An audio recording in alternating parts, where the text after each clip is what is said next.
தேவனே நான் உமதண்டையில் இன்னும் நெருங்கி சேர்வதே என் நாவல் பூமியில். கிறிஸ்துவுக்குள் பிரியமானவர்களே, ஆண்டவரும் இரட்சகருமாயிருக்கிற இயேசு கிறிஸ்துவின் நாமத்தினாலே உங்கள் யாவருக்கும் அன்பின் வாழ்த்துக்கள். இன்றைய நாளுக்கான இறை வார்த்தை பிலிப்பியர் 2ஆம் அதிகாரம் 5ஆம் வசனம். கிறிஸ்து இயேசுவிலிருந்து சிந்தையே உங்களிலும் இருக்க கடவுது. கிறிஸ்து இயேசுவிலிருந்து சிந்தையே உங்களிலும் இருக்க கடவுது.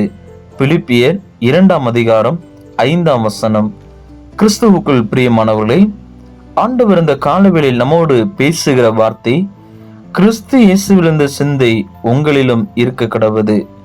இங்கே அப்போஸ்தலனாகிய பவுலடியார் பிலிப்பியர் திருச்சபை மக்களுக்கு இவ்விதமாக அறிவுரை கூறுகிறார். நீங்கள் இயேசு கிறிஸ்துவை முன்மாதிரியாக வைத்துக் கொள்ளுங்கள். அவருடைய சிந்தையே நீங்கள் உங்களிடத்தில் இருக்க வேண்டும், அதை பின்பற்ற வேண்டும் என்று அங்கே அறிவுரை கூறுகிறவராய் காணப்படுகிறார். இயேசு கிறிஸ்துவின் சிந்தை என்ன?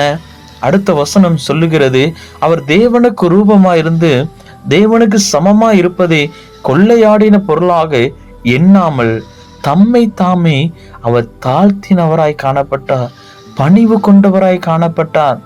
அது மாத்திரமல்ல, அன்பு கூர்ந்தவராக சிலுவை மரண பரியந்தம் தம்முடைய ஜனங்களை மீட்பதற்காக அவர் அன்பு கொண்டு கீழ்ப்படிந்தவராய் காணப்பட்டார்.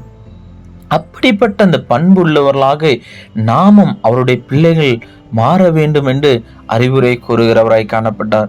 அன்புக்குரியவர்களே, நம்மிடத்தில் எப்படிப்பட்ட சிந்தை இருக்கிறது? நாம் அன்பு கூறுகிறவர்களாய் இருக்கிறோமா? நம்மிடத்தில் கோபமுள்ள சிந்தை இருக்கிறதா? பிறரை பழிவாங்குற எண்ணம் இருக்கிறதா? அது ஆண்டவருடைய சிந்தை அல்ல. இங்கே சொல்லப்பட்டு இருக்கிறது, ஆண்டவரிடத்தில் காணப்பட்ட சிந்தை பணிவு இருந்தது, மனத்தாழ்மை இருந்தது, கீழ்ப்படுகிற பண்பு இருந்தது. இப்படிப்பட்ட சிந்தை ஆண்டவருக்குள்ள இருந்தது. அந்த சிந்தை உள்ளவர்களாய் நீங்களும் வாழுங்கள். சமுதாயத்தில் நீங்களும் நன்மை செய்கிறவர்களாக, பணி உள்ளவர்களாக, மற்றவர்களுக்கு கீழ்ப்படுகிறவர்களாக, மற்றவர்கள் முன்பாக மனத்தாழ்மையுள்ளவராக இருக்க வேண்டும் என்று அங்கே பவுலடியார் சொல்லுகிறது போல இன்றைக்கு ஆண்டவர் நம்மை பார்த்து சொல்லுகிறார். அவருடைய பிள்ளைகளாக இருக்கிற நீங்களும் நானும் ஆண்டவர் அவருடைய சிந்தை நம்மிடத்தில் இருக்க வேண்டும். கோப சிந்தை இருக்கிறதா? முற்கோபம். அது மாத்திரமல்ல, நம்முடைய வாழ்க்கையில எரிச்சல். அது மாத்திரமல்ல, நம்முடைய வாழ்க்கையில பழிவாங்குற எண்ணம். இப்படிப்பட்ட சிந்தை ஆண்டவரிடத்தில் இருக்கிற சிந்தை அல்ல. ஆண்டவருடைய பிள்ளையிடத்தில் இருக்கிற சிந்தை அல்ல. ஆண்டவருடைய பிள்ளையிடத்தில் இருக்கிற சிந்தை, அவருடைய சிந்தை பணிவு இருக்கும், அவருடைய சிந்தை அன்பு இருக்கும், அவருடைய சிந்தை கீழ்ப்படுகிற பண்பு இருக்கும்.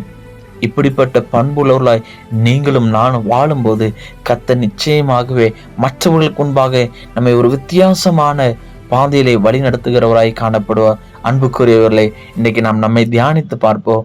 நாம் அன்பு உள்ளவர்களாக, பணி உள்ளவர்களாக, மனத்தாழ்மை உள்ளவர்களாக இருக்கிறோமா? சிந்தித்து செயல்படுங்கள். கர்த்தர் உங்களை ஆசீர்வதிப்பாராக. ஆமேன், ஆமேன், ஆமேன். ஜெபிப்போமா? அன்பு நிறைந்த நல்ல ஆண்டவரே, இது ஆசீர்வாதமான புதிய நாளின் கால வேளைக்காக துதிக்கிறோம், ஸ்தோத்திரிக்கிறோம். இந்த புதிய நாளிலும் நாங்கள் சிந்திக்க கேட்ட தியான வேத வசனத்திற்கு நன்றி செலுத்துகிறோம்.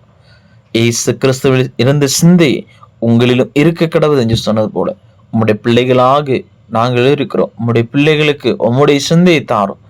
எப்படிப்பட்ட காரியங்கள் நாங்கள் வாழ வேண்டும்? பணிவு உள்ளவர்களாக, தாழ்மையுள்ளவர்களாக, அது மாத்திரமல்ல கீழ்ப்படுகிற ஒரு தன்மையுள்ள வாழ எங்களை அர்ப்பணிக்கிறோம்.